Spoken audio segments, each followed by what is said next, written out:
सुजस आवाज राजस्थान, एक आवाज जो हमेशा आपके साथ, जन जन के साथ हाजिर है। ताज़ा तरीन पेशकश। नमस्कार, सुजस पॉडकास्ट में मेधा से आप सुन रहे हैं प्रदेश की खास खबरें। नजर सबसे पहले आज की हेडलाइंस पर। मुख्यमंत्री भजनलाल शर्मा ने सवाई मानसिंह अस्पताल में आगजनी पर जताया गहरा शोक, कहा दुख की इस घड़ी में सरकार परिजनों के साथ। मुख्यमंत्री ने पीएम सेतु योजना के अंतर्गत राजस्थान के आईटीआई संस्थानों के उन्नयन पर प्रधानमंत्री का जताया आभार। धौलपुर, करौली, कामा और बयाना स्थित आईटीआई स्पोक संस्थानों के रूप में होंगे उन्नत।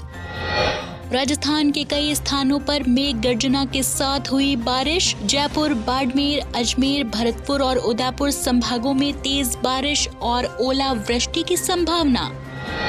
और देश भर में खांसी की सिरप की गुणवत्ता पर केंद्र की सख्ती, राजस्थान के कदमों की हुई सराहना। और अब सुनिए खबरें विस्तार से।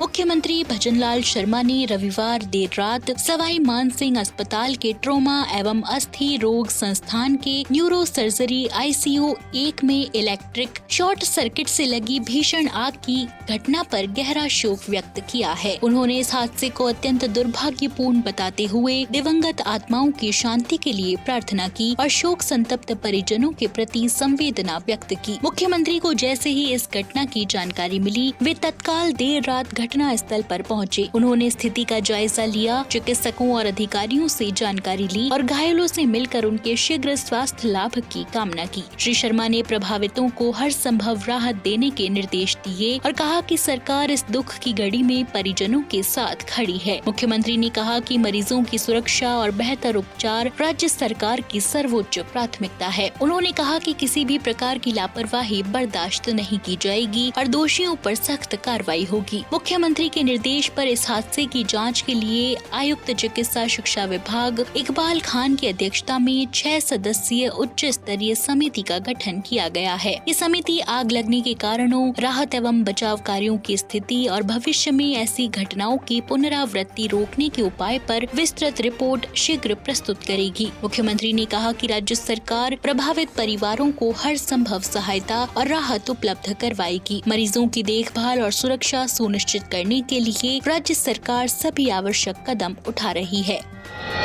मुख्यमंत्री भजनलाल शर्मा ने कहा कि प्रधानमंत्री नरेंद्र मोदी के दूरदर्शी नेतृत्व में राजस्थान के युवाओं को तकनीकी शिक्षा और रोजगार के क्षेत्र में नए अवसर प्राप्त हो रहे हैं। उन्होंने कहा कि भारत सरकार द्वारा पीएम सेतु योजना के प्रथम चरण में भरतपुर आईटीआई को हब के रूप में और ITI Dholpur, ITI Karauli, ITI Kama और आईटीआई बयाना को स्पोक संस्थानों के रूप में उन्नत किए जाने का निर्णय राज्य के लिए महत्वपूर्ण कदम है। मुख्यमंत्री ने कहा कि इस पहल से प्रदेश के युवाओं को उत्कृष्ट तकनीकी शिक्षा और प्रशिक्षण की सुविधा मिलेगी, जिससे उन्हें रोजगार और स्वरोजगार के नए अवसर प्राप्त होंगे। श्री शर्मा ने इस अभिनंदनीय निर्णय के लिए प्रधानमंत्री नरेंद्र मोदी और कौशल विकास एवं उद्यमशीलता राज्य मंत्री स्वतंत्र प्रभार जयंत चौधरी का आभार और धन्यवाद व्यक्त किया। उन्होंने कहा कि राज्य सरकार केंद्र की योजनाओं के प्रभावी क्रियान्वयन के लिए प्रतिबद्ध है, ताकि राज्य के युवा आत्मनिर्भर बनकर विकसित भारत के निर्माण में अपनी सक्रिय भागीदारी निभा सकें।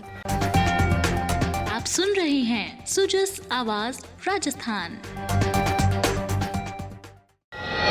राजस्थान में पिछले 24 घंटों के दौरान पूर्वी एवं पश्चिमी भागों के कई स्थानों पर हल्की से मध्यम वर्षा दर्ज की गई। वहीं कुछ स्थानों पर भारी वर्षा भी हुई। पूर्वी राजस्थान में सर्वाधिक 100 मिलीमीटर वर्षा भैंसरोडगढ़, चित्तौड़गढ़ में दर्ज की गई, जबकि पश्चिमी राजस्थान में हनुमानगढ़ के रावतसर में 67 मिलीमीटर वर्षा दर्ज हुई। कोटा, बूंदी, अजमेर, भीलवाड़ा, उदयपुर, बारां, झालावाड़, बांसवाड़ा, श्रीगंगानगर, बाड़मेर और जैसलमेर जिले के कई स्थानों पर वर्षा दर्ज की गई। वहीं पूर्वी राजस्थान में सर्वाधिक तापमान फतेहपुर में 35.4 डिग्री सेल्सियस और न्यूनतम तापमान पिलानी में 18.4 डिग्री सेल्सियस दर्ज हुआ। पश्चिमी राजस्थान में सर्वाधिक तापमान फलौदी 36.6 डिग्री सेल्सियस और न्यूनतम तापमान जालौर में 19.0 डिग्री सेल्सियस दर्ज किया गया। दक्षिण पश्चिमी मानसून की वापसी रेखा फिलहाल वेरावल, भरूच, उज्जैन, झांसी और शाहजहांपुर से होकर गुजर रही है। अगले 4-5 दिनों में मानसून के मध्य प्रदेश, उत्तर प्रदेश और महाराष्ट्र के कुछ हिस्सों से और पीछे हटने की संभावना है। इसके अलावा उत्तर अफगानिस्तान, पाकिस्तान के ऊपर एक पश्चिमी विक्षोभ सक्रिय है, जिसका असर अगले 2 दिनों तक राजस्थान के कुछ भागों में रह सकता है। आज जयपुर, बाड़मेर, भरतपुर, कोटा, अजमेर, जोधपुर और उदयपुर संभाग के कुछ भागों में मेघ गर्जन के साथ मध्यम से तेज बारिश दर्ज होने की संभावना है। वहीं कल शेखावाटी, जयपुर, बाड़मेर, अजमेर और भरतपुर संभाग में कहीं कहीं ओलावृष्टि भी हो सकती है। जोधपुर और बाड़मेर संभाग में वर्षा की गतिविधियों में कमी आने की संभावना है, जबकि जयपुर, भरतपुर, अजमेर, कोटा और उदयपुर संभागों में हल्की वर्षा बनी रह सकती है। वहीं 8 अक्टूबर से पूरे राज्य में मौसम मुख्यतः शुष्क रहने का अनुमान है। वर्षा और बादल छाए रहने के प्रभाव से अगले कुछ दिनों में अधिकतम तापमान में 3 से 5 डिग्री सेल्सियस की गिरावट होने की संभावना है।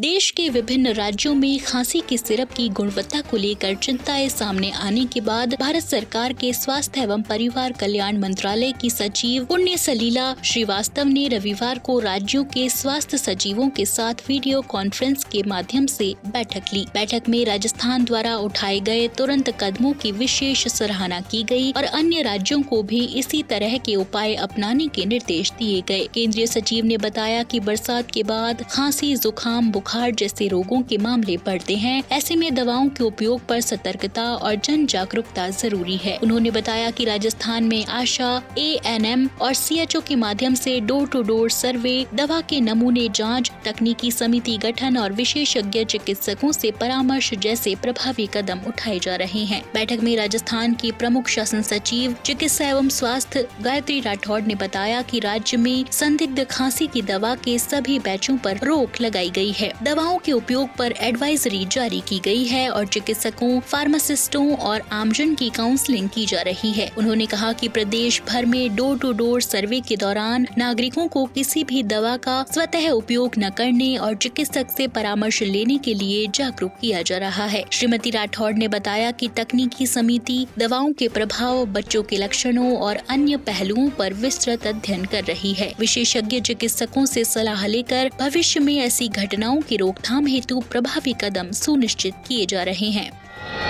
राजस्थान ग्रामीण आजीविका विकास परिषद राजीविका द्वारा सुमंगल दीपावली मेला इंदिरा गांधी पंचायती राज एवं ग्रामीण विकास संस्थान जयपुर में आयोजित किया जा रहा है। ग्रामीण विकास विभाग की अतिरिक्त मुख्य सचिव श्रेया गुहा ने मेले का निरीक्षण कर कहा कि ऐसे मेले महिलाओं को अपने उत्पादों के विक्रय का सशक्त मंच प्रदान करते हैं। राज्य के स्वयं सहायता समूहों की महिलाएं हैंडीक्राफ्ट, हैंडलूम, खाद्य उत्पादों सहित पारंपरिक वस्तुएं प्रदर्शित कर रही हैं। इनमें ब्लू पॉटरी, कोटा डोरिया, लाख की चूड़ियां, सांगानेरी प्रिंट, राजस्थानी जूतियां आकर्षण का केंद्र हैं। उन्होंने कहा कि राजीविका ग्रामीण महिलाओं को प्रशिक्षण और वित्तीय सहयोग देकर आत्मनिर्भर बना रही है। मेले में प्रदेश की विविध संस्कृति और स्वादिष्ट ग्रामीण व्यंजन लोगों को आकर्षित कर रहे हैं।